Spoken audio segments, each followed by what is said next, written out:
हमने देखा था कि एड्सॉर्प्शन का प्रोसेस एक्सोथर्मिक होता है क्योंकि ड्यू टू अट्रैक्शन है वो। लेकिन एक एड्सॉर्प्शन ऐसा है जो एंडोथर्मिक है और वो हाइड्रोजन का ग्लास की सरफेस के ऊपर एड्सॉर्प्शन है, वो एंडोथर्मिक है। ये आपको याद रखना है कि adsorption of hydrogen on glass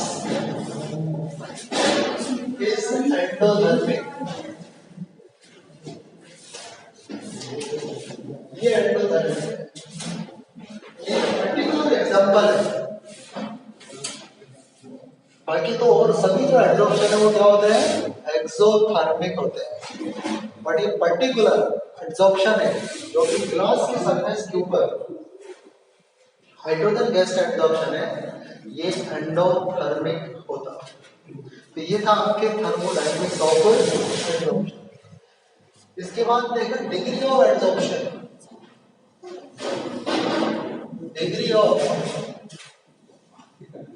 adsorption, तो देखिए डिग्री ऑफ एड्सॉर्प्शन में क्या होता है, देखिए जो आपके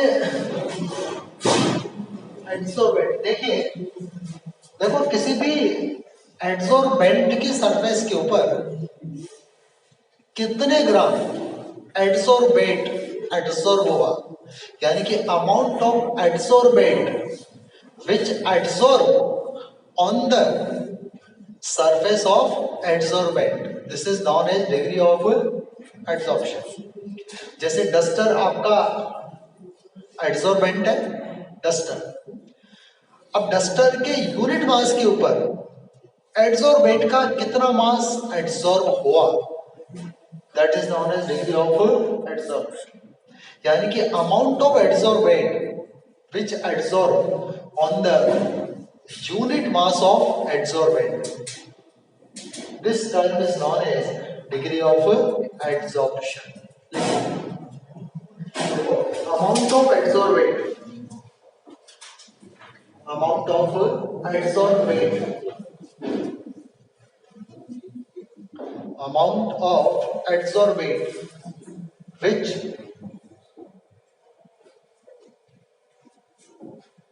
adsorb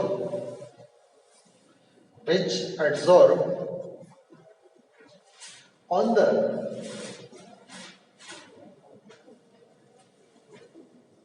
unit mass of adsorbent, on the unit mass of adsorbent, that's clear. अब देखो इसका फार्मूला क्या होगा, डिग्री ऑफ एड्सॉर्प्शन, इसको हम x से इंडिकेट करेंगे डिग्री ऑफ एड्सॉर्प्शन को। चलो इसको ऐसे लिखते हैं और ये होगा x अपॉन m। अब यहाँ पर x ये होता है आपके मास ऑफ एड्सॉर्बेंट और जो m है ये होता है मास ऑफ एड्सॉर्बेंट और ये आपका degree of adsorption. Next term मान लीजिए heat of adsorption, heat of adsorption. इस हीट ऑफ एड्सॉर्प्शन को किससे इंडिकेट करेंगे, और यदि हीट का मेजरमेंट हम कांस्टेंट प्रेशर पर करते हैं तो इसको हम एंथैल्पी ऑफ एड्सॉर्प्शन भी बोल देते हैं, और enthalpy of adsorption, enthalpy of adsorption, और इसको डेल्टा एस से इंडिकेट करते हैं। अब क्योंकि एड्सॉर्प्शन एक एक्सोथर्मिक प्रोसेस है, तो 1 मोल गैस जब किसी सरफेस के ऊपर एड्सॉर्ब होती है, कितनी 1 मोल गैस, तो जो हीट इवॉल्व होती है तो amount of this heat is known as heat of adsorption, और मैथमेटिकली ये आपका एंथैल्पी ऑफ एड्सॉर्प्शन के बराबर ही होता है। ठीक है ना। तो देखिए देखो amount of heat evolve,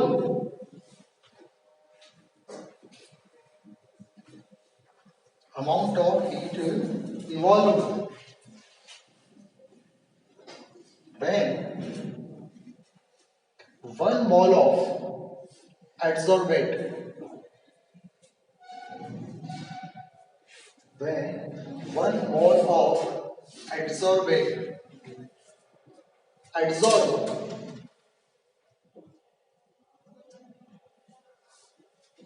on the surface of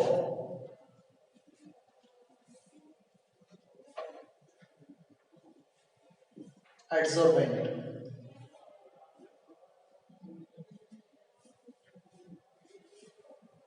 बात क्लियर। अब देखिए ये जो Q होगा ना, ये आपके यहाँ डेल्टा H है। जब इसको हीट की फॉर्म में लेते हैं तो हीट ऑफ एडसॉर्प्शन, और जब एंथैल्पी चेंज की फॉर्म में लेंगे तो एंथैल्पी ऑफ एडसॉर्प्शन। अब क्योंकि हीट इवॉल्व है तो टर्म नेगेटिव आएगी, नेगेटिव हो रहा है, कल भी देखा था अपन ने थर्मोडायनेमिक ऑफ एडसॉर्प्शन के द्वारा। और ये आपके हीट ऑफ एडसॉर्प्शन। नेक्स्ट के बाद आता है देखिए type of adsorption, types of adsorption. देखो एडसॉर्प्शन की दो टाइप्स होती है, एडसॉर्प्शन की दो टाइप होती है, एक तो फिजिकल एडसॉर्प्शन और एक केमिकल एडसॉर्प्शन।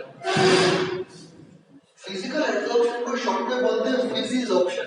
तो नंबर 1 देखिए, एक होता है फिजिसॉर्प्शन, यानी कि फिजिकल एडसॉर्प्शन, फिजिसॉर्प्शन। तो देखो फिजिसॉर्प्शन वो होता है जिसमें एडसॉर्बेंट और एडसॉर्बेंट के बीच में केवल वन डबल अट्रैक्शन हो। अच्छा, वन डबल अट्रैक्शन एक यूनिवर्सल अट्रैक्शन है, यूनिवर्स के हर दो पार्टिकल के बीच में वन डबल फोर्स तो होता ही है। अदर फोर्स कंडीशनल है, वन डबल फोर्स अनकंडीशनल है, होता ही होता है।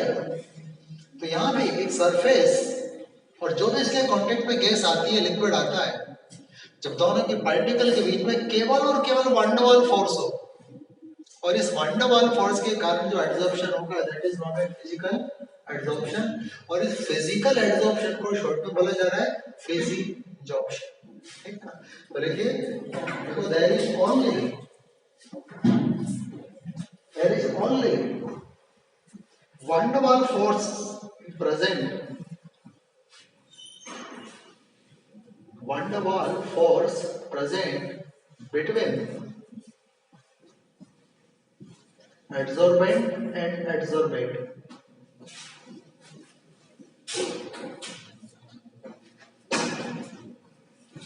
Adsorbent or adsorbate, that's clear?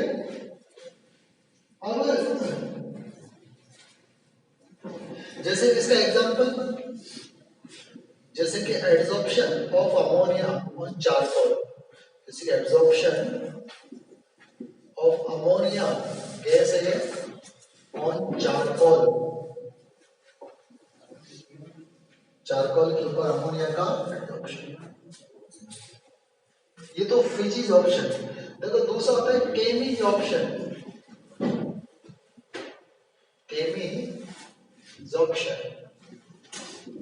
इस केमिसॉर्प्शन को केमिकल एडसॉर्प्शन भी कहते हैं। केमिसॉर्प्शन में क्या होता है कि एडसॉर्बेंट और एडसॉर्बेंट के बीच में केमिकल बॉन्ड बनता है, और ये बॉन्ड कोवलेंट बॉन्ड होता है। There is chemical bond form between the adsorbent and adsorbent, stable chemical bond बनता है। एक तरह से एडसॉर्बेंट की सरफेस के ऊपर एक नया कंपाउंड फॉर्म हो जाता है, क्योंकि केमिकल बॉन्ड से तो कंपाउंड ही बनता है ना, और उसका भी इसका नाम मिलता है केमिसॉर्प्शन। तो देखिए देखो, stable chemical bond form, stable chemical bond form between adsorbent and adsorbate, between adsorbent and adsorbate।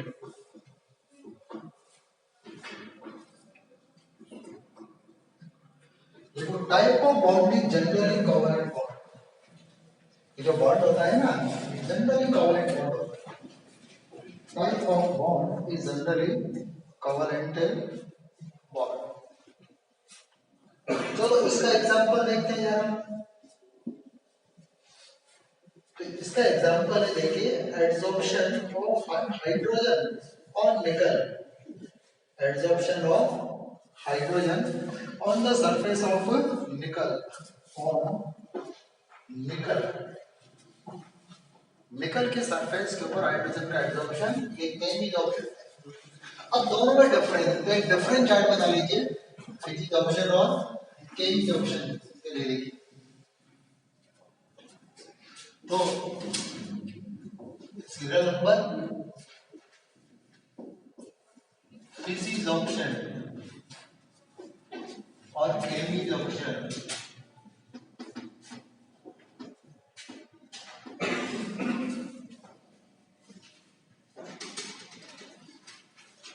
Number 1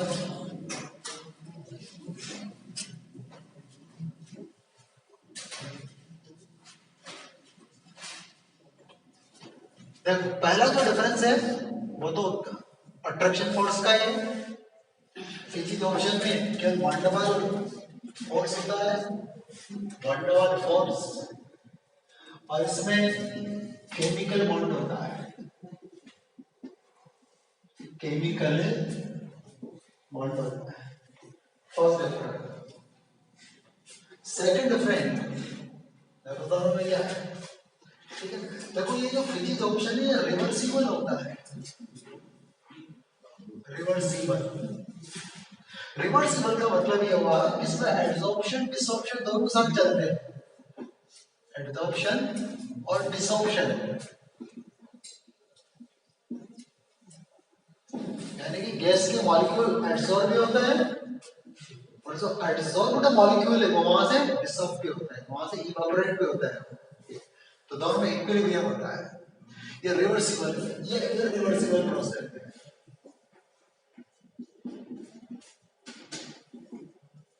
reversible, ठीक है। ये फिजिक्स ऑप्शन नॉट स्पेसिफिक, ये स्पेसिफिक नहीं है, नॉट स्पेसिफिक। क्यों नहीं है नॉट स्पेसिफिक? क्योंकि वन डबल फोर्स तो एवरीवेयर है, हर जगह होता है, हर केस का हर सॉलिड के ऊपर फिजिकल एडॉप्शन तो होगा ही, बट ये वेरी स्पेसिफिक है, वेरी स्पेसिफिक। वेरी स्पेसिफिक इसलिए है क्योंकि ये तो तभी होगा जब दोनों के बीच में बॉन्ड बनाने की नेचर हो, बॉन्ड बनता हो, केमिकल रिएक्टिविटी हो, तो केमिकल एडॉप्शन होगा, इसलिए वेरी स्पेसिफिक है। चौथा डिफरेंट देखिए, ये मल्टी लेयर होता है, मल्टी लेयर। मल्टी लेयर मतलब मान लीजिए एक सॉलिड एडसोर्बेंट आपके पास है, जस्ट इसके सरफेस के ऊपर गैस के मॉलिक्यूल एडसॉर्ब होंगे ही, लेकिन जो वन टू वन फोर्स होता है ना वो डिस्टेंस के साथ साथ कम होता जाता है, तो इसके ऊपर भी बहुत सारी लेयर्स बनेंगी, लेकिन इन ऊपर की लेयर में मॉलिक्यूल थोड़े दूर दूर होते जाएंगे गैस के, क्योंकि वन टू वन फोर्स जस्ट सरफेस के ऊपर स्ट्रॉन्ग होता है, और जैसे जैसे सरफेस से डिस्टेंस इंक्रीज होगी वन टू वन फोर्स डिक्रीज होता जाएगा। तो जहां तक वन टू वन फोर्स के रेंज है वहां तक बहुत सारी लेयर्स इसमें गैस की बन जाएगी, एडसॉर्बेंट की फॉर्म होगी, तो मल्टी लेयर। ये मोनोलेयर है, मोनोलेयर एक ही लेयर बनती है, क्योंकि बॉन्ड तो जस्ट सरफेस के ऊपर ही बनेगा ना, क्योंकि यहाँ तो स्टेबल बॉन्ड बन रहा है ना, बस दोनों के बीच में एक बार केमिकल बॉन्ड बन गया, दैट्स ऑल, ये मोनोलेयर। अगला डिफरेंस देखिए इनके हीट ऑफ एब्जॉर्प्शन। देखो इसकी जो हीट ऑफ एब्जॉर्प्शन है, हीट ऑफ एब्जॉर्प्शन, तो ये 20 से 40 किलो जूल पर मोल है, 20 से 40 किलो जूल पर मोल है, और इसकी जो हीट ऑफ एब्जॉर्प्शन है वो आपका 80 to 240 किलो जूल पर मोल है, क्योंकि केमिकल बॉन्डिंग की बॉन्ड एनर्जी ज्यादा होती है।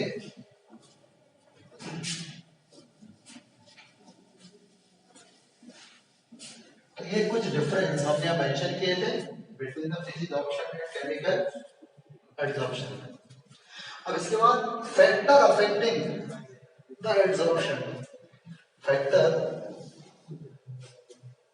अफेक्टिंग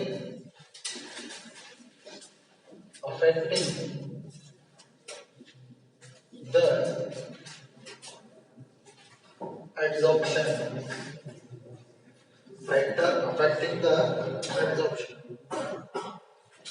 देखो एड्सॉर्प्शन को यहाँ चार फैक्टर इन्फ्लुएंस करने वाले हैं। एक नेचर ऑफ एड्सॉर्बेंट, दो nature of adsorbent, three temperature और फोर्थ आता है यहाँ पर प्रेशर। इन चार को अपन एक एक करके डिस्कस करते हैं। नंबर वन देखिए, सबसे पहले nature of adsorbent, nature of adsorbent, adsorbent की नेचर। देखो एड्सॉर्बेंट की नेचर को अपन केवल फिजिकल एड्सॉर्प्शन के रेफरेंस में डिस्कस करते हैं। अब क्योंकि फिजिकल एड्सॉर्प्शन वन टू वन फोर्स के कारण होता है। देखो केमिजॉर्प्शन तो is very specific, but फिजिजॉर्प्शन is found everywhere. और ये किसकी वजह से? वन टू वन फोर्स की वजह से। अब आपने वन टू वन फोर्स पढ़ा है कि वन टू वन फोर्स होता है वो दो चीजों के प्रोपोर्शन होता है। एक तो size of molecule, molecule size में जितना बड़ा होगा वन टू वन फोर्स बढ़ेगा। और सेकंड है polarity of molecule, polarity of molecule, molecule की पोलैरिटी जितनी ज्यादा होगी वन टू वन फोर्स उतना ही ज्यादा होगा। वन टू वन फोर्स एक इंटरमॉलिक्यूलर अट्रैक्शन, इंटरमॉलिक्यूलर फोर्स है। तो जो गैसीय सब्सटेंस या जो लिक्विड्स जिनके मॉलिक्यूल का साइज बहुत बड़ा है उनका एड्सॉर्प्शन ज्यादा होगा। या ऐसी गैसें जिनके मॉलिक्यूल पोलर है, जिनके डाइपोल मोमेंट की वैल्यू ज्यादा है, उनका भी डिग्री ऑफ एड्सॉर्प्शन ज्यादा होगा। अब ये बड़े मॉलिक्यूल, हाईली पोलर मॉलिक्यूल, ये दोनों आसानी से लिक्विफाइड हो जाते हैं। यदि कोई गैस जिसका मॉलिक्यूल का साइज काफी बड़ा है, जिसका मॉलिक्यूल पोलर है, उनके बॉइलिंग पॉइंट ज्यादा होंगे, और बॉइलिंग पॉइंट ज्यादा होंगे तो उनको ठंडा करके आसानी से लिक्विड में बदला जा सकता है।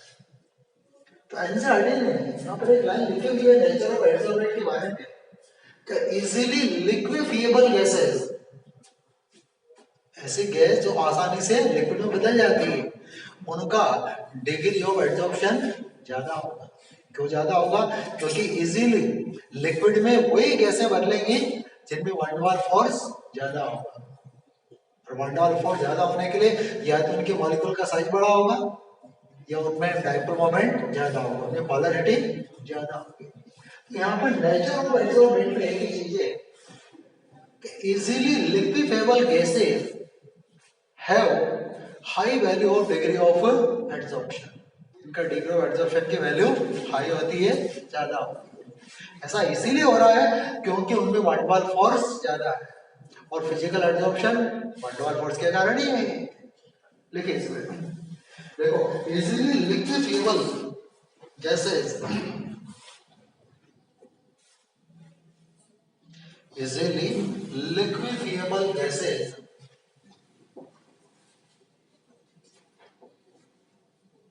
have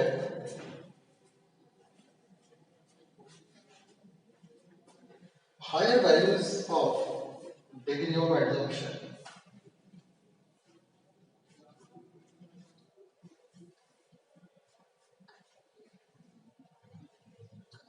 due to high van der Waals force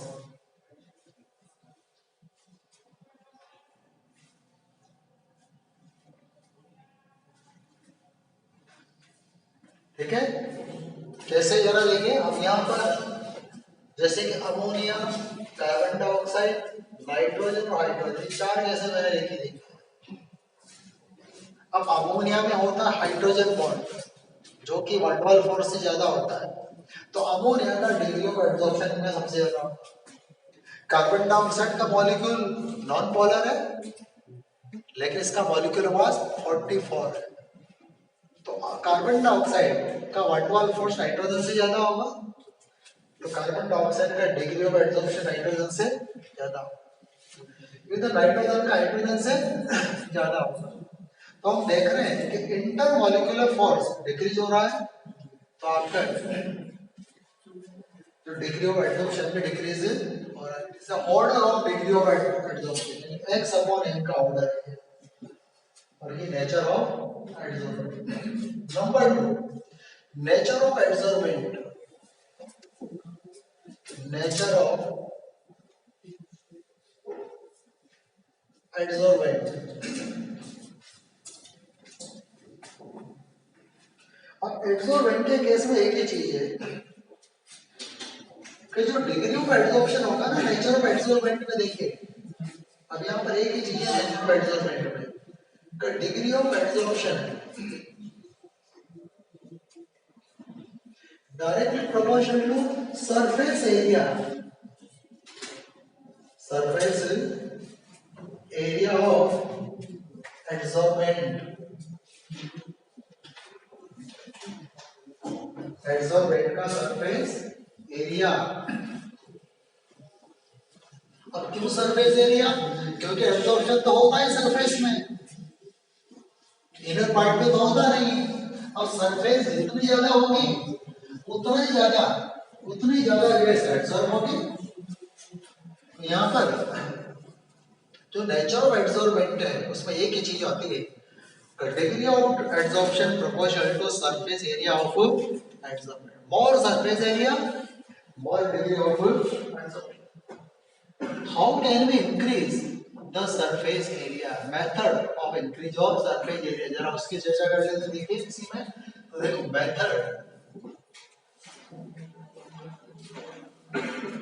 methods to increases the surface area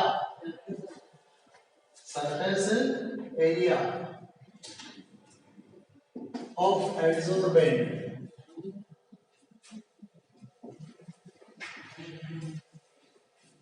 अब देखो किसी भी सॉलिड का सरफेस एरिया हम तीन तरीके से बढ़ा सकते हैं। नंबर 1, इसको मतलब टुकड़े करके, जैसे सॉलिड है ना, इसको मैं यहाँ बीच में से काट देता हूँ ऐसे, तो दो नई सरफेस निकल आती और उस नई सरफेस में अगेन एडजॉर्प्शन होने लगता है, निकल आएगी ना यहाँ पर इस तरीके से। जितने ज्यादा इसके पीसेस करेंगे छोटे छोटे उतनी नई नई सरफेस इसमें से निकलेगी, और उस सरफेस के ऊपर more and more amount of gas का एब्जॉर्प्शन होगा। यदि इसकी बिल्कुल बारीक छीलन बना दे, अपन छिलके बना दे बारीक रगड़ के तो बहुत सारी सरफेस निकल आएगी और उसमें बहुत सारा गैस एब्जॉर्ब हो जाएगी, क्योंकि absorption is the surface phenomena, more surface more absorption. इसलिए यदि किसी आप सॉलिड को जितना ज्यादा बारीक पीस दोगे, जितना फाइन पाउडर फॉर्म में ले लोगे, सरफेस एरिया उतना ज्यादा हो जाता है। अच्छा, पाउडर करना पॉसिबल ना हो तो इसको सरफेस को रफ बना देते, खुरदरा बना देते। तो जो रफ सरफेस होता है ना, उसका भी सरफेस एरिया स्मूथ सरफेस से ज्यादा होता है। या इसको होल कर देते हैं, पोरस नेचर कर देते हैं, ठीक है ना, बहुत सारे पोर इसके अंदर बना देते हैं, बहुत सारे। इसी सिस्टम में हम हजारों पोर बना सकते हैं, और हर पोर का अंदर का एक अपना सरफेस एरिया होता है, और उस सरफेस में गैस का एब्जॉर्प्शन हो सकता है। तो यहाँ पर सरफेस एरिया को बढ़ाने के 3 तरीके हैं। देखिए, नंबर 1, बाय पाउडर्ड फॉर्म।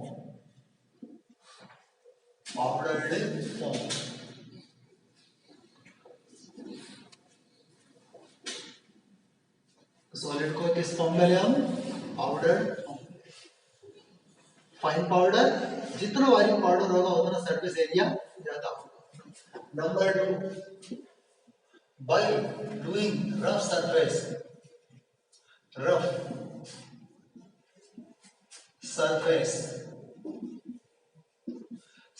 को रफ बनाकर, खुरदरा बनाकर। नंबर 3, बाय मेकिंग पोर, और उसके ऊपर और बनाना है। और इन तरीकों से हम उसका क्या कर सकते हैं, सर्विस एरिया इंक्रीज कर सकते हैं।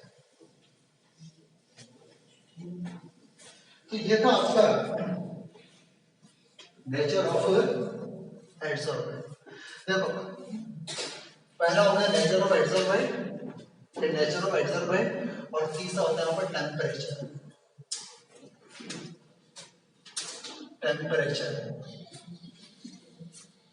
अब टेम्परेचर के केस में फिजिकल एडसॉर्प्शन का रोल अलग है और केमिकल एडसॉर्प्शन का रोल। देखो हमने थर्मोडायनेमिकली हमने पढ़ा कि at high temperature adsorption decrease, low temperature less adsorption. क्यों?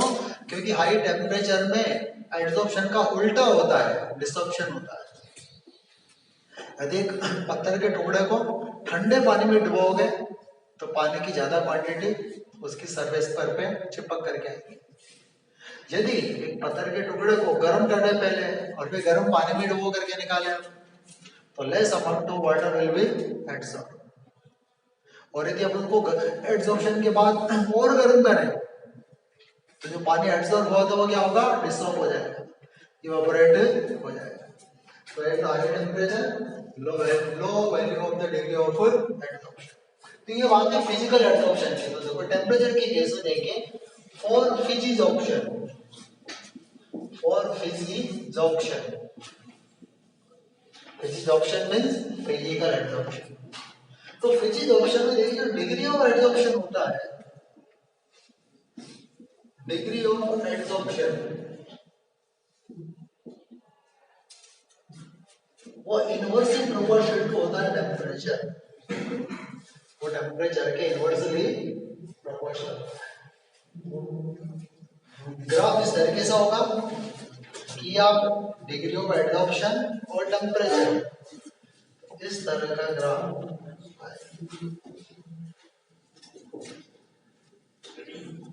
as the temperature increase degree of adsorption decrease। समझ आ गई बात? अच्छा केमिकल एडसॉर्प्शन के केस में क्या है जरा इसको देख लेते हैं। फॉर केमिजॉर्प्शन, देखो केमिजॉर्प्शन में क्या होता है जरा देखिए यहाँ for केमिजॉर्प्शन,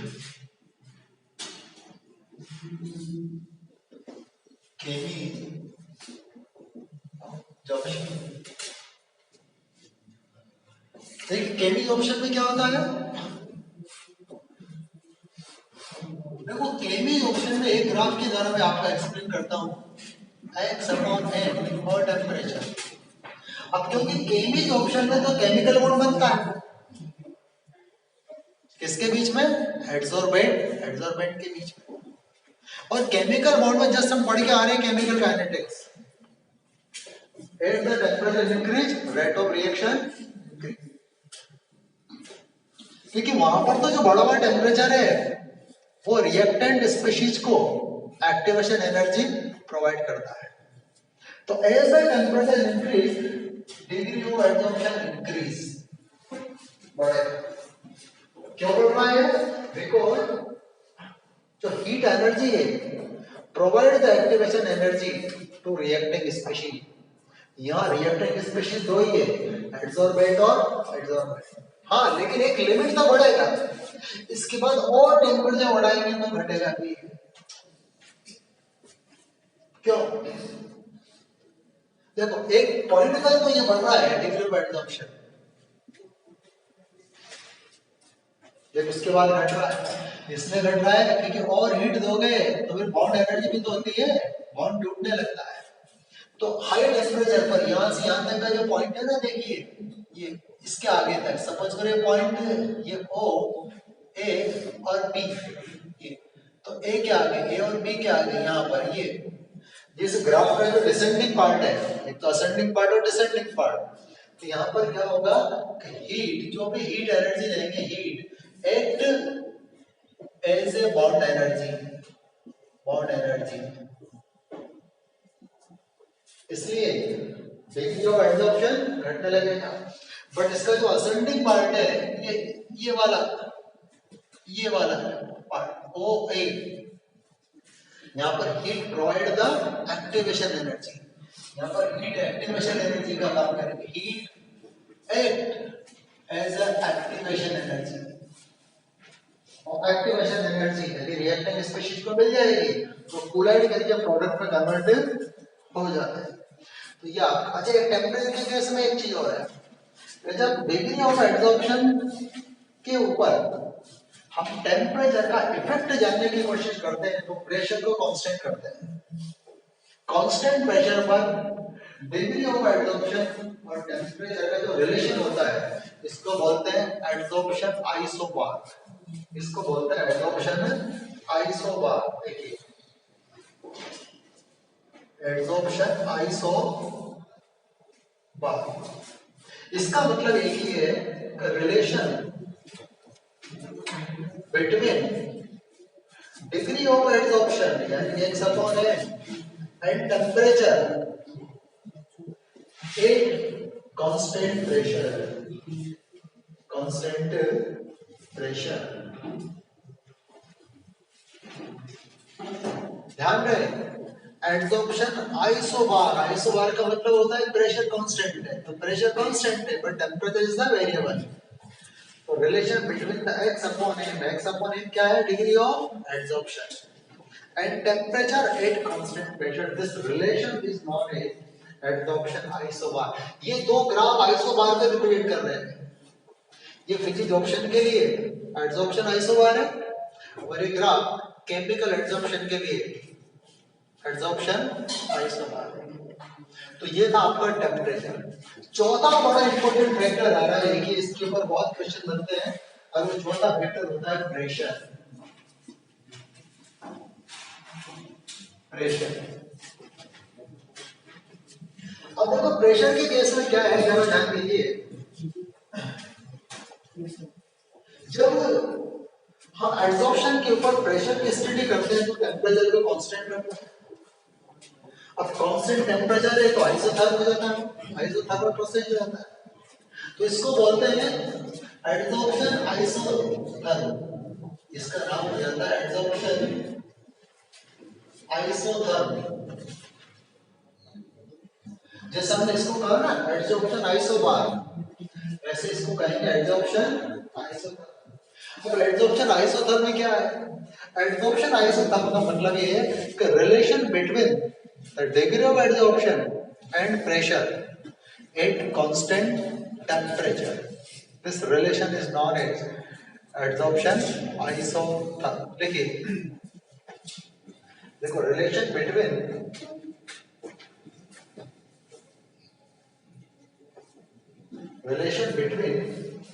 degree of adsorption, degree of adsorption and pressure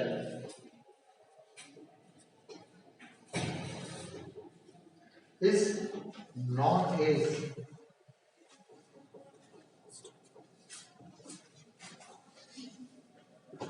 adsorption, a non at constant temperature value, at constant temperature, relation between degree of adsorption and pressure at constant temperature is known as adsorption isotherm।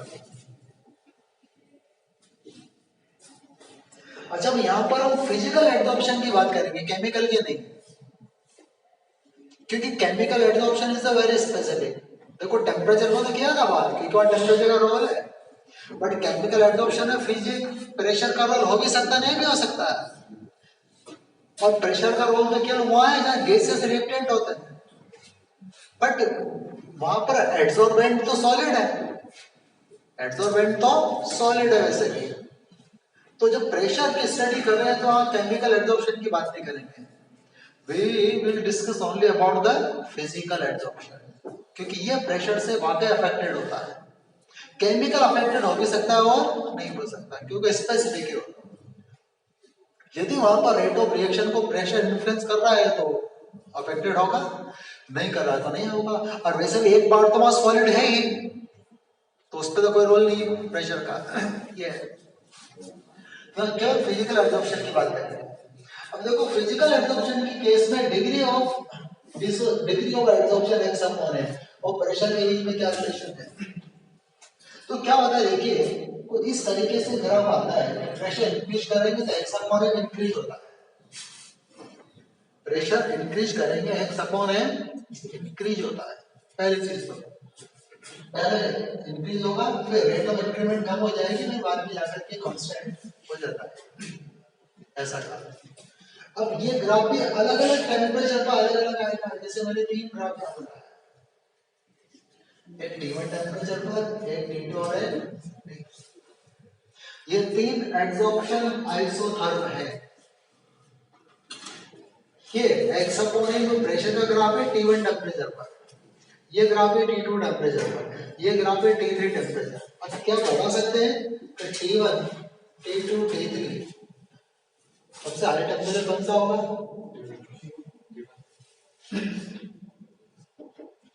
सबसे high temperature कौन सा होगा? T1। ठीक बोला है इसने, T1। क्यों होगा T1? क्योंकि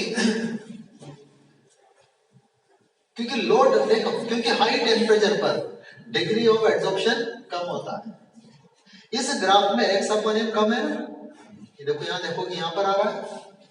अब जैसे टेम्परेचर घटेगा T1 से घट करके T2 में जाएगा, टेम्परेचर घट गया तो डिग्री ऑफ एड्सॉर्प्शन बढ़ेगा, और टेम्परेचर कम हो गया डिग्री ऑफ एड्सॉर्प्शन और कम हो गया, इस तरीके से। तो T1 से T3 तक के टेम्परेचर घटेगा।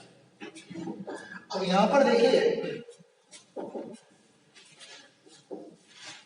अब ये प्रेशर के केस में दो तरह के एड्सॉर्प्शन आइसोथर्म है यहाँ पर। एक होता है फ्रेंडलिच एड्सॉर्प्शन आइसोथर्म, यानी कि डिग्री ऑफ एड्सॉर्प्शन पर जो स्टडी की गई थी ना, वो दो अलग अलग साइंटिस्ट के द्वारा की गई थी, एक था फ्रेंडलिच और एक था लैंगम्यू। तो फ्रेंडलिच ने जो प्रेशर और डिग्री ऑफ एड्सॉर्प्शन को रिलेट किया एट द कांस्टेंट टेम्परेचर के ऊपर, उसको कहा गया फ्रेंडलिच एड्सॉर्प्शन आइसोथर्म। तो यहाँ दो तरह के आइसोथर्म प्रेशर के केस में, एक है Freundlich adsorption isotherm, Freundlich adsorption isotherm. देखो जो फ्रेंडलिच एड्सॉर्प्शन आइसोथर्म है, ये कहता है कि जो डिग्री ऑफ एड्सॉर्प्शन है और जो प्रेशर के बीच में रिलेशन है, ये रिलेशन फिक्स नहीं है, ये प्रेशर के रेंज पर डिपेंड करता है। तो ये एड्सॉर्प्शन आइसोथर्म कहता है कि relation between degree of adsorption and pressure depend on range of pressure, depend on range of pressure. भाई ये प्रेशर के रेंज पर डिपेंड करता है। कैसे करता है? देखिए, देखो एक लो प्रेशर, जब तक प्रेशर कम है तब तक जो एक्स अपॉन एम है ना, ये सीधे सीधे प्रेशर के प्रोपोर्शनल है, यानी कि x upon m equal to KP, यहाँ प्रेशर की पावर। यदि प्रेशर अपन डबल करेंगे डिग्री ऑफ एड्सॉर्प्शन डबल हो जाएगा, ठीक है। लेकिन ऐसा कंटिन्यू नहीं होगा, ऐसी ग्राफ में देखिए, जैसे कि यहाँ पर तो ग्राफ है स्ट्रेट लाइन की तरह चल रहा है, लेकिन एक प्रेशर के बाद ऐसा वक्त भी आएगा जब और प्रेशर बढ़ाएंगे तो डिग्री ऑफ एड्सॉर्प्शन बढ़ेगा तो सही, लेकिन कम बढ़ेगा। और हर एक बढ़ते हुए प्रेशर के साथ साथ डिग्री ऑफ एड्सॉर्प्शन का रेट ऑफ इंक्रीमेंट घटता जाएगा, इंक्रीज होगा बट कम इंक्रीज होगा। तो यहां पर एक मॉडरेट प्रेशर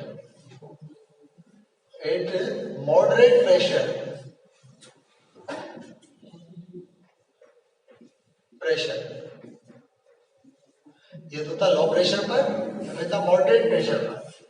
मॉडरेट प्रेशर पर रिलेशन ये होता है कि x upon m equal to k p की पावर 1 अपॉन एन, यानी कि पी की पावर फ्रैक्शन में होती है,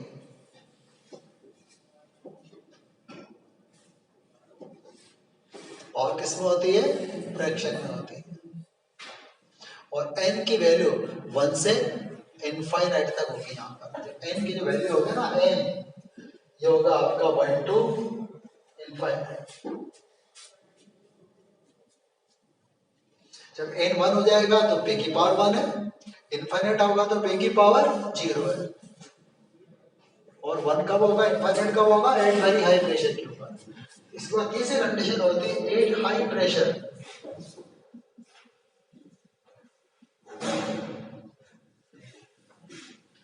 अच्छा, यहाँ पर क्या होगा देखिए, आगे जैसे जैसे प्रेशर बढ़ेगा ना, वैसे वैसे एक्सटेंट ऑफ एब्जॉर्प्शन बढ़ता जाएगा।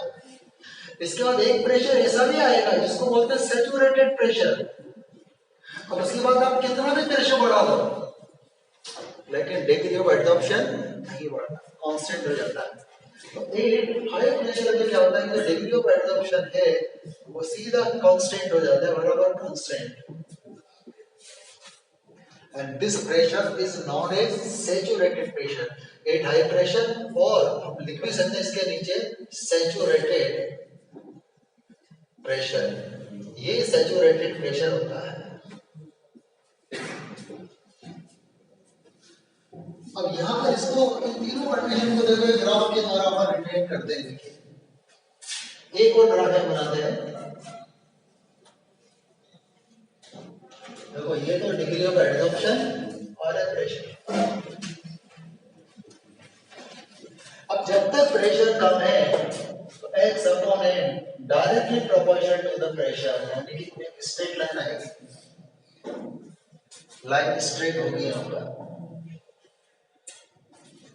मान लीजिए ये O से लेकर के पॉइंट A तक है, तो as the pressure increase degree of absorption increase.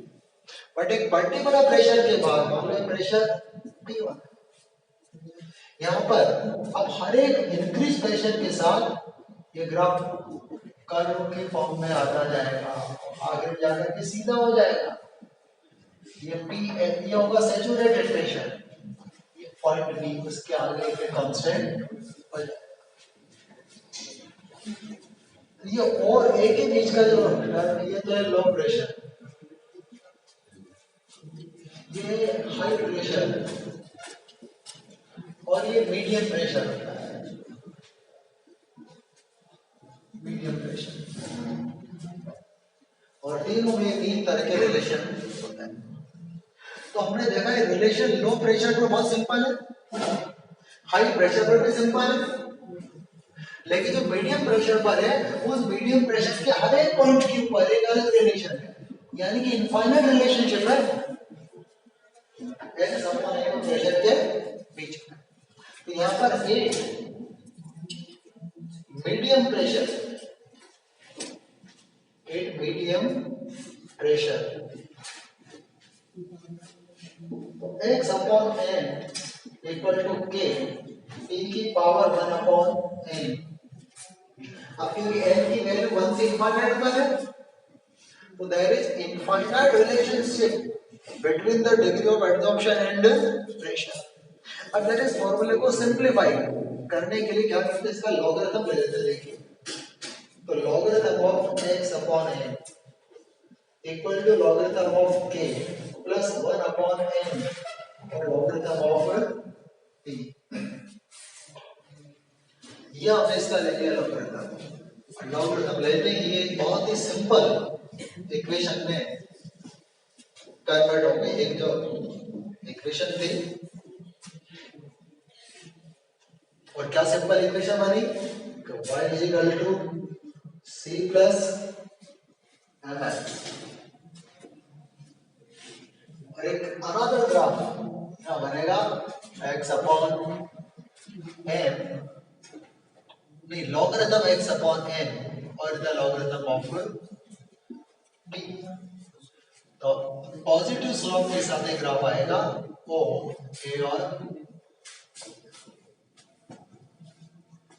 इस ग्राफ का जो इंटरसेक्शन है o है वो तो लॉगरिथम k है, और यहाँ पर जो स्लोप होगा इसका टेंजेंट थीटा हो जाएगा 1/n।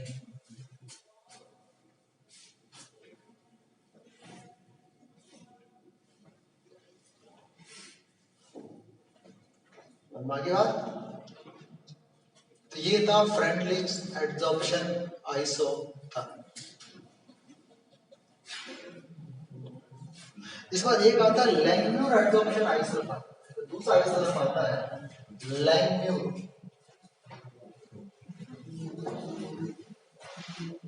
एड्सॉर्प्शन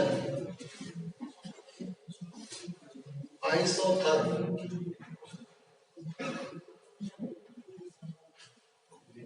इस लैंगम्यूर एड्सॉर्प्शन आइसोथर्म के बारे में आपको बता दूं, ये एनसीईआरटी में नहीं है, ये एनसीईआरटी में नहीं। बस शीट में कोई एक न्यूमेरिकल या एक क्वेश्चन इसके ऊपर दे रखा है, इसलिए आपको बता रहा हूँ, है ना। इसके ऊपर कोई सवाल कभी एग्जाम में आएगा भी नहीं। फ्रेंडलिच एनसीईआरटी में है, पूरा डिटेल में है।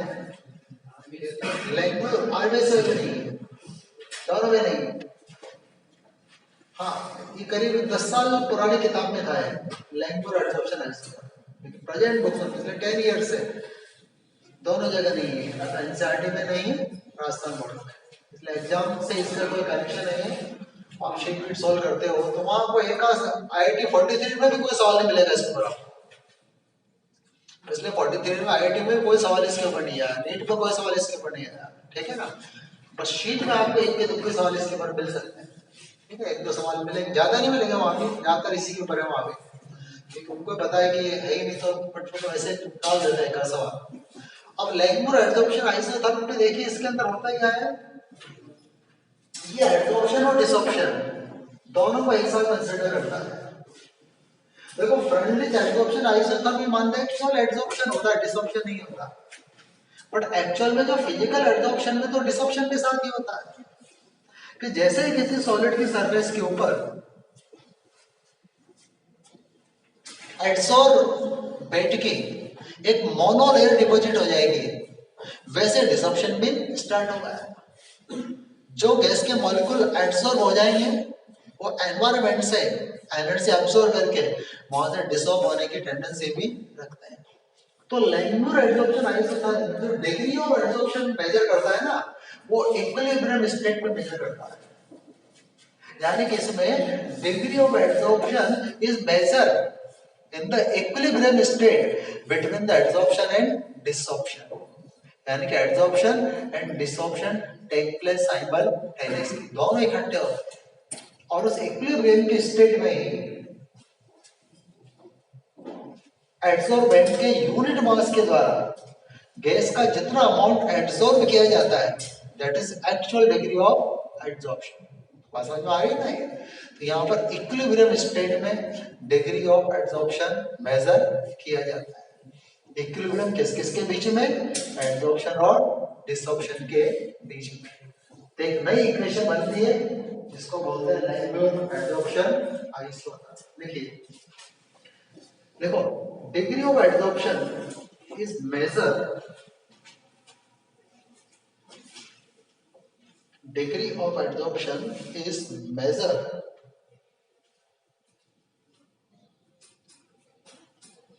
in the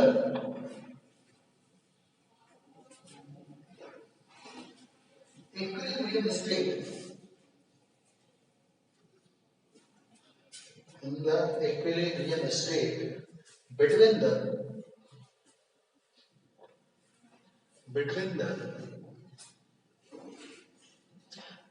adsorption and desorption।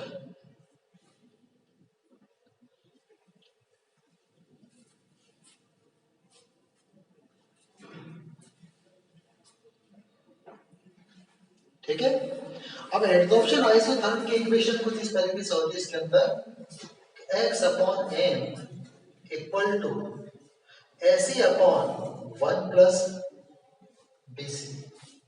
पुरानी किताबों में इसकी डेरिवेशन भी होती है, बट यहाँ इसके ऊपर रेड नहीं है क्योंकि काम का नहीं है।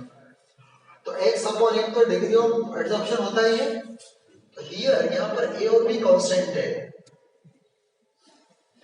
ए एंड बी आर, ये टू कांस्टेंट है, दो कांस्टेंट है, और जो सी है ना, सी ये होता है मोल फ्रैक्शन ऑफ एडसोर्बेंट। ये एडसोर्बेंट का मोल फ्रैक्शन होता है। बस यही आपके लाइफ एडसॉर्प्शन आइसोथर्मल। नेक्स्ट की बात हम आती है एडसॉर्प्शन इन सॉल्यूशन।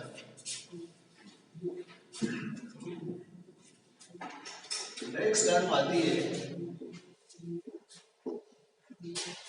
एडसॉर्प्शन इन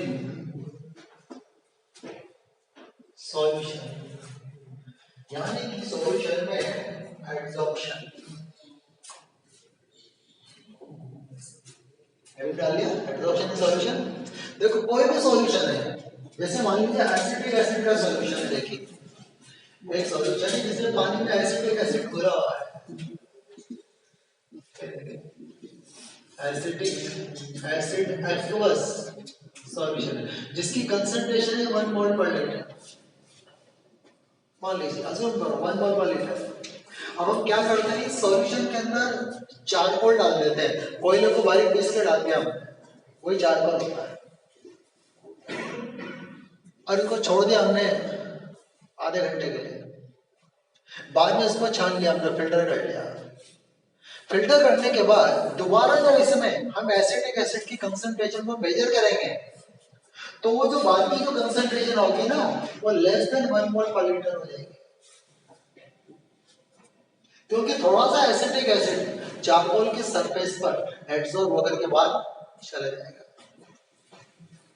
दोबारा फिर उसमें चारकोल डाला, फिर छान करके अलग किया तो एसिटिक एसिड और कम हो जाएगा। और इस प्रोसेस को जितनी बार रिपीट करेंगे एसिटिक एसिड का अमाउंट लगातार घटता हुआ चला जाएगा। This is the example of adsorption in solution, यानी कि सॉल्यूशन में जो सॉल्यूट होता है, सॉल्यूट वो एडसॉर्ब हो जाता है किसके ऊपर, एडसॉर्बेंट के ऊपर, यानी कि solute of the solution adsorb on the surface of adsorbent. जब किसी सॉल्यूशन को एडसॉर्बेंट के कांटेक्ट में लाता है तो some amount of the solute get adsorb on the surface of adsorbent, यही आपका एडसॉर्प्शन इन सॉल्यूशन। समझ में आ गया? लिखिए इसमें, देखो व्हेन सॉल्यूशन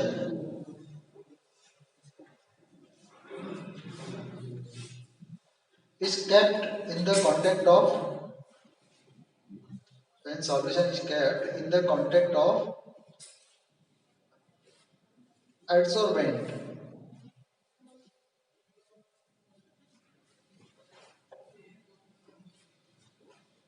देखो some amount of solute,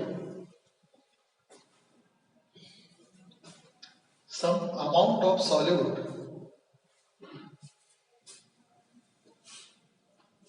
get adsorbed on the surface of adsorbent,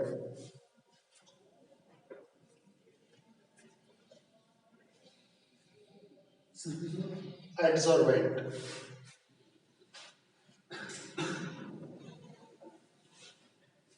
and concentration of solution decrease, concentration of solution decrease। समझ आई बात? तो ये था आपका एडसॉर्प्शन इन सॉल्यूशन। अच्छा, ये सॉल्यूशन में एडसॉर्प्शन के फैक्टर भी कुछ वैसा ही है जैसे कि गैस के सॉलिड के ऊपर एडसॉर्प्शन होता है। तो यहाँ पे देखिए इस केस में भी क्या होता है, देखिए जो डिग्री ऑफ एडसॉर्प्शन है, degree of adsorption in solution है, देखिए यदि अपन बात करें यहाँ पर भी देखिए degree of adsorption in solution की बात करें तो x upon m, x upon m है, यहाँ पर x अमाउंट ऑफ सॉल्यूट है, amount of solute which absorb, और जो एम है वो होता है अमाउंट ऑफ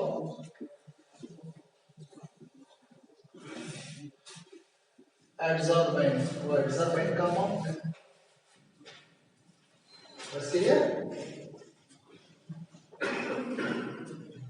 अब यहाँ पर कुछ फैक्टर भी देखें तो x upon m inversely proportional to the temperature, high temperature के ऊपर less amount of the solute will be absorb.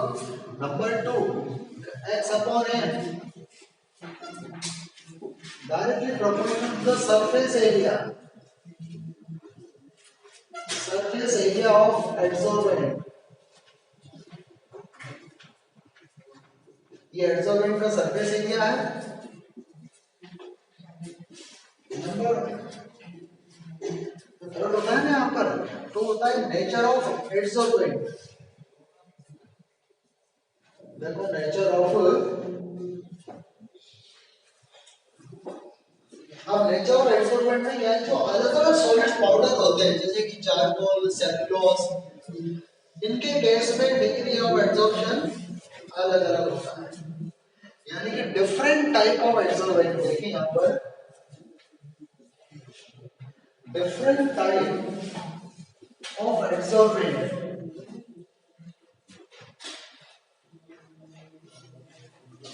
जो अलग अलग टाइप के एडसोर्बेंट है, लाइक जैसे कि charcoal, cellulose, alumina, silica etcetera. जो डिफरेंट टाइप ऑफ एडसोर्बेंट है different values of degree of adsorption, सबके लिए डिग्री ऑफ एडसॉर्प्शन की डिफरेंट वैल्यूज होती है। चौथा फैक्टर है concentration of the solution. Concentration of the solution, हम इसको सी से इंडिकेट करेंगे। तो कंसंट्रेशन ऑफ सॉल्यूशन के साथ डिग्री ऑफ एडसॉर्प्शन का वही रिलेशन है कि कंसंट्रेशन की पावर 1 अपॉन n होगा, और n की वैल्यू होगी 1 to इनफाइनाइट, और यहाँ पे 8 लो कंसंट्रेशन, n की वैल्यू 1 होगी, तो उस केस में x upon m proportional to k, नहीं equal to k into c। यहाँ पे 8 मीडियम कंसंट्रेशन,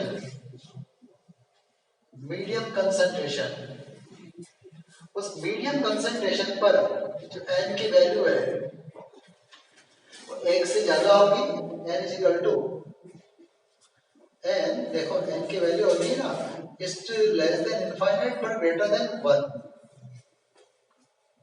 n की वैल्यू इनफाइनाइट से कम है लेकिन 1 से ज्यादा है, इस तरीके से। और यहाँ पर x upon m equal to k c की पावर 1 अपॉन, और 8 हाई कंसंट्रेशन n हो जाएगा इनफाइनाइट हो जाएगा, और उस केस में x अपॉन n आपके कांस्टेंट हो जाता है। वो फ्रेंडली एडसॉर्प्शन आइसोथर्मल एनर्जी, और ये आपके एडसॉर्प्शन की सॉल्यूशन। इसके ऊपर बड़े सिंपल से कोई न्यूमेरिकल भी आपको मिल जाएंगे शीट वगैरह पे, बहुत डिफिकल्ट नहीं है वो, बड़े आराम से सिंपल से मैथमेटिक्स से सॉल्व हो जाता है।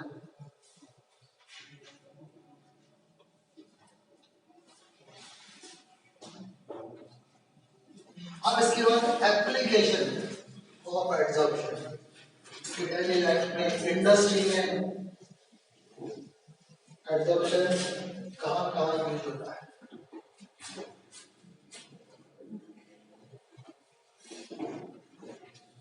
एप्लीकेशन ऑफ एडसॉर्प्शन,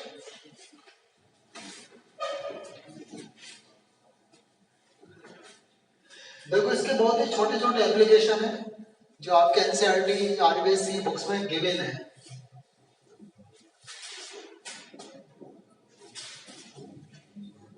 इनको बेसिक आप इनको किताब से रीड लगा दो एक बार, बहुत ज्यादा एक्सप्लेनेशन में एक एक दो दो लाइनें लिखी है बस। जैसे कि गैस मास्क में, जो कोयले के खानों में मजदूर काम करते हैं और मास्क में चारकोल रख देते हैं ताकि जो पॉइजनस गैसें होती है ना उसमें एब्जॉर्ब हो जाती है। शुगर इंडस्ट्री में जो आपके गन्ने का रस होता है उसके अंदर जितने भी कलरिंग मटेरियल्स है उनको हटाने के लिए भी एडसॉर्प्शन का यूज किया जाता है। ये खेती में मतलब एज इंसेक्टिसाइड ऐसी दवाइयां काम में ली जाती है जो इंसेक्ट के ऊपर जाकर के एब्जॉर्ब हो जाती है। मतलब 7-8 उसमें एप्लीकेशन दी हुई है, इनका बुक से पढ़ना है।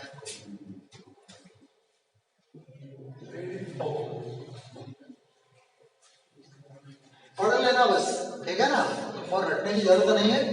कभी कभार बोर्ड में आ जाती है कि 2 एप्लीकेशन लिखो, 3 एप्लीकेशन लिखो, 4 एप्लीकेशन लिखो। कि बोर्ड में टोटल ये मतलब 3 मार्क्स का तो चैप्टर ही है ये, बोर्ड बहुत बड़ा नहीं है, बहुत छोटे छोटे बस क्वेश्चन आते हैं वहां। तो जैसे एब्जॉर्प्शन के 2 यूजेस लिखिए आप, तो आपने 7-8 पढ़े हुए होते हैं, एक तो याद आ जाते हैं, वहां पर क्लिक कर जाते हैं। तो जब भी आप चैप्टर पढ़े इन एप्लीकेशन को आप रीडिंग लगा लें बस, ठीक है। कोई एप्लीकेशन समझ में ना आ रही हो तो मुझसे डिस्कस कर लें।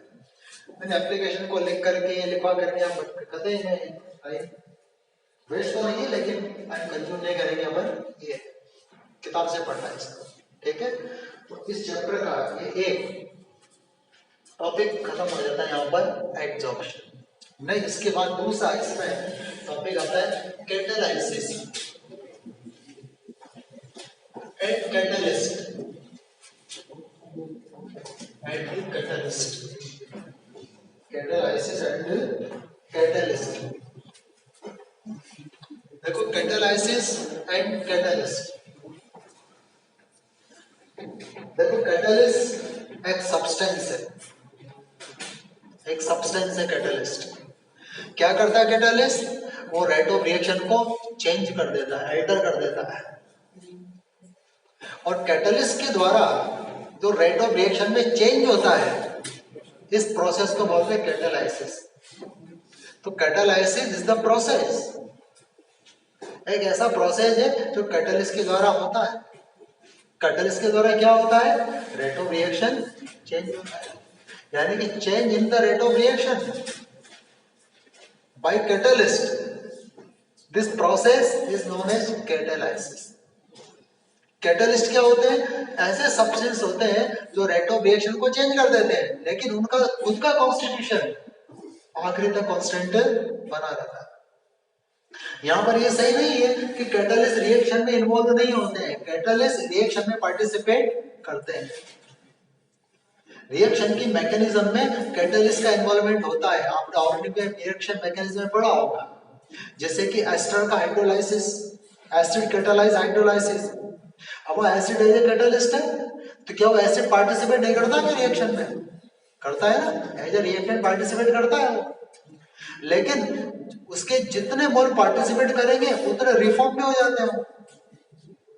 इसलिए at the end of the reaction catalyst की कंसंट्रेशन कांस्टेंट बनी रहती है। बट इसका मतलब ये तो नहीं ना कि वो रिएक्शन में पार्टिसिपेट नहीं किया, उसने पूरा पूरा रिएक्शन में इन्वॉल्व लिया है, लेकिन उसका अपना जो कॉन्स्टिट्यूशन है क्वालिटेटिव क्वांटिटेटिव वो आखिरी तक कांस्टेंट बना रहता है। ऐसा लगता है कि उसने उसका कोई यूज नहीं हुआ, उसने रिएक्शन में भाग नहीं लिया, लेकिन उसका भी रिएक्शन में इन्वॉल्वमेंट होता है। तो कैटलिस्ट ऐसे सब्सटेंस होते हैं जो रेट ऑफ रिएक्शन को चेंज करते हैं, लेकिन उनका कॉन्स्टिट्यूशन आखिरी में end of the reaction constant बना रहता है। ऐसे सब्सटेंस को बोलते हैं कैटलिस्ट। और इस प्रोसेस का नाम क्या होता है? कैटालाइसिस। कैटालाइसिस समझ आ गई बात? तो कभी एग्जाम में कैटलिस्ट के बारे में पूछा जाता है, कभी कैटालाइसिस के बारे में पूछा जाता है। तो catalyst defined as a substance which enter the rate of reaction, catalysis defined as a process which is done by the catalyst. ये दोनों में बेसिक फर्क होता है। समझ में आ गई बात? तो लिखिए इसी डेफिनेशन में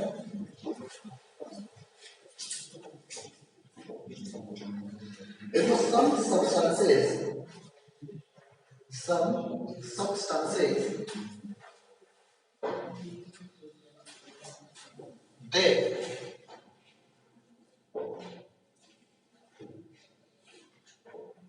change the rate of reaction. Change the rate of reaction. But at the end of reaction,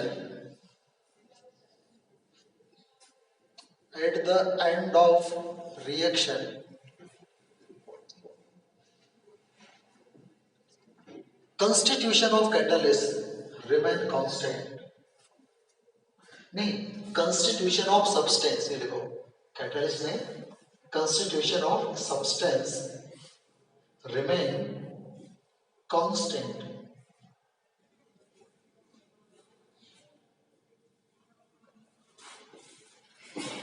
देखो such type of substances are known as catalyst.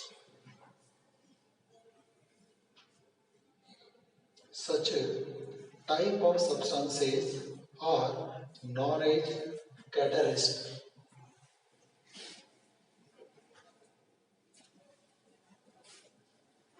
And this process is known as catalysis. Process is known as catalysis.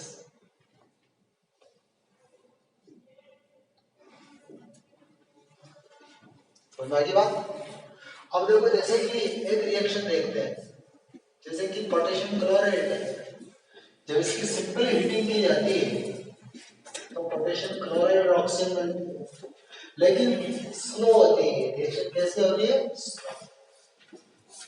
लेकिन जब इसको MnO2 के presence में heating की जाती है तो रिएक्शन वेरी फास्ट हो जाती है, वेरी फास्ट। प्रोडक्ट तो सही में रहेगा, कैटलिस्ट प्रोडक्ट को चेंज नहीं करता।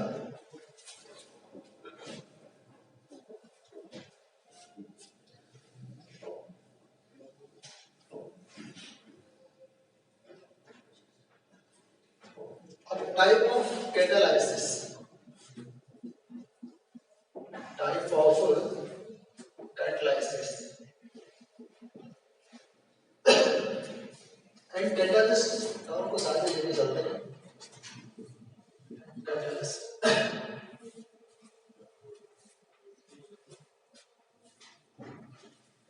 सबसे पहले देखते हैं होमोजीनियस।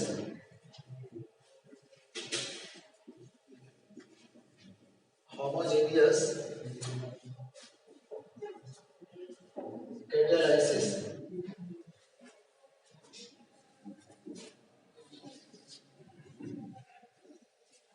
तो देखिए होमोजीनियस कैटालाइसिस में क्या होता है कि जो कैटालिस्ट और रिएक्टेंट की जो फिजिकल स्टेट होती है सेम होती है। यदि आपके रिएक्टेंट गैस हो तो कैटालिस्ट भी गैस हो, रिएक्टेंट लिक्विड होंगे तो कैटालिस्ट भी लिक्विड हो। तो इसका यही मतलब है कि फिजिकल स्टेट ऑफ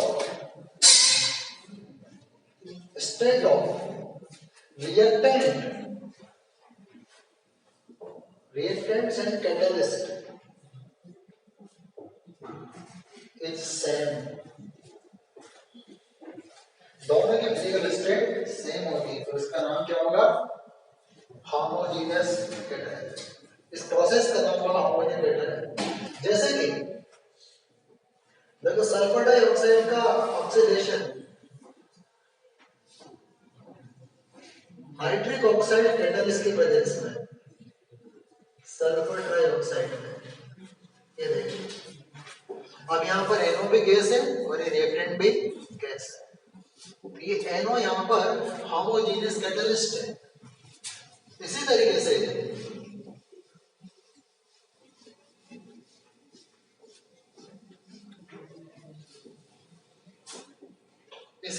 देखिए जैसे कि इथाइल एसीटेट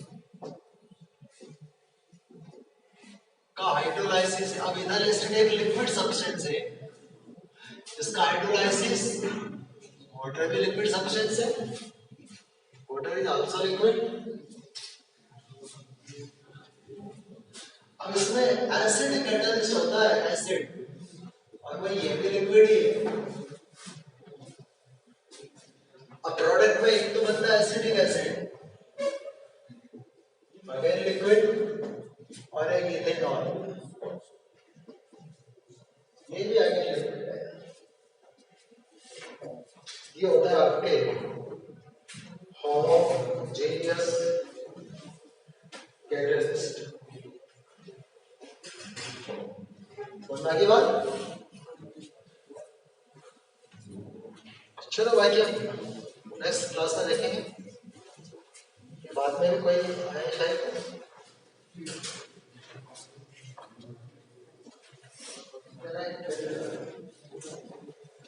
क्या नाम है?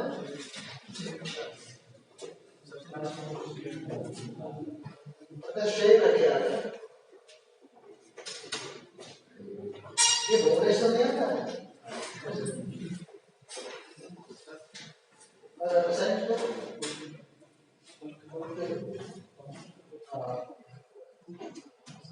एक तो लावण्य है, अरे ध्रुव